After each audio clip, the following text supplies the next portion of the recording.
Imam Ibn Taymija, Allah më shiroft, thot, pasuesit e sunnetit të udhëzimit profetik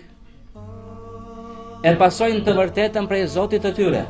me të cilën të vërtet ka ardhur i dërguari sallallahu alaihi wasallam, dhe nuk i nxjerrin jashtë feje ata besimtarë të cilët nuk ndajnë të njëjtin mendim me ta. Madje ata, pra madje pasuesit e sunnetit të udhëzimit profetik, janë më të ditur për të vërtetën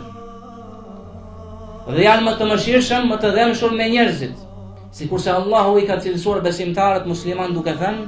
kuntum khayra ummatin linnas, jeni ummeti, populli më i mirë